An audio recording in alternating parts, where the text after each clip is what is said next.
Kamusta mga kabasketballista? Pinayo ko ng Australia ang Georgia 184. Pinangunahan ni Patty Mills ang Australia matapos humakot ng 19 points, 2 rebounds, 5 assists, 1 steal. Si Goga Bitadze ng Georgia ang nag-ambag ng 20 points, 5 rebounds, 1 block. Tinalo naman ng Italy ang Puerto Rico 73-57. Nag-ambag ng tig 15 points sina Stefani Tonot at Gianpaolo Risi ng Italy. Para naman sa natalong Puerto Rico, si Tremont Waters ang nanguna sa kanyang 13 points, 2 rebounds, 9 assists, 1 steal. Pinataob naman ng Montenegro ang Greece 73-69. Nanguna si Nikola Vucevic ng Montenegro sa kanyang 19 points, 7 rebounds, 2 assists, 2 steals. Habang 16 points, 2 rebounds, 3 assists, 1 steal ang naambag ni Papa Petro para sa Greece. Panalo naman ang Latvia matapos tambakan ng 20 points ang Brazil 104-84. Pinangunahan ni Andres Gasulis ang Latvia sa likod ng kanyang 24 points, 3 rebounds, 5 assists, 2 steals. Para naman sa Brazil, nanguna si Bruno Caboclo sa likod ng kanyang 20 points, 7 rebounds, 2 assists, 1 steal. Tinalo naman ng Germany ang Slovenia 171. Nanguna si Dennis Schroeder para sa Germany sa likod ng kanyang 24 points, 2 rebounds, 10 assists, 1 block. Nasayang naman ang 23 points, 6 rebounds, 6 assists, 2 steals ni Luka Doncic ng Slovenia. Kung umabot ka dito sa video na to, mag-like na at subscribe. Tinambakan naman ng Serbia ang Dominican Republic 112-79. Humakot ng 20 points, 1 rebound, 5 assists, 3 steals si Bogdan Bogdanovic ng Serbia. Nasayang naman ang 25 points, 7 rebounds, 1 assist, 1 steal, 1 block ni Karl Anthony Towns ng Dominican Republic. Wagi naman ang Lithuania kontra sa bansang USA 110-104. Pinangunahan ni Vaidas Kariņaukas ang Lithuania sa kanyang 15 points, 4 rebounds, 2 assists. Nanguna naman si Anthony Edwards ng Team USA sa kanyang 35 points, 1 rebound, 2 assists, 3 steals, 1 block. Pasok sa quarterfinals ang Canada matapos talunin ng Spain 88-85. Nanguna si Shai Gilgeous-Alexander ng Canada sa kanyang 30 points, 4 rebounds, 7 assists, 3 steals.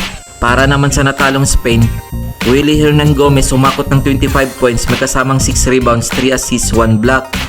Heto ang team standings para sa second round ng FIBA World Cup 2023 as of September 3, 2023. Sa Group I, Italy 4 wins, 1 loss, Serbia 4 wins, 1 loss, Puerto Rico 3 wins, 2 losses, Dominican Republic 3 wins, 2 losses. Sa Group J, Lithuania 5 wins, 0 loss, USA 4 wins, 1 loss, Montenegro 3 wins, 2 losses, Greece 2 wins, 3 losses.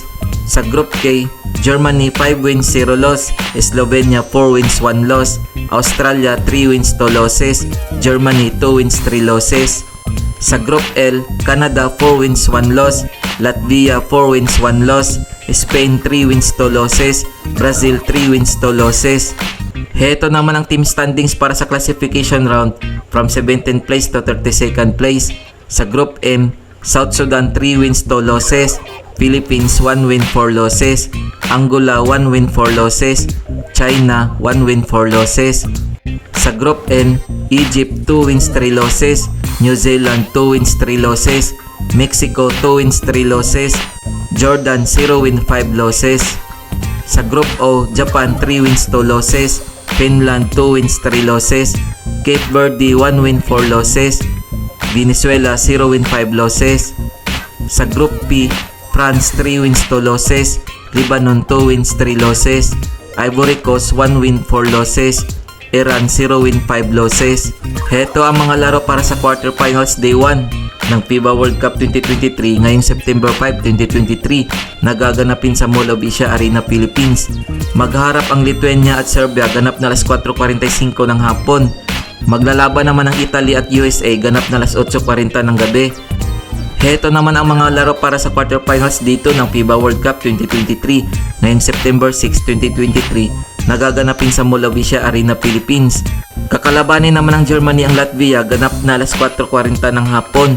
Magharap naman ang Canada at Slovenia ganap na alas 8:30 ng gabi. Kung nagustuhan mo ang video na to, mag-like na at subscribe.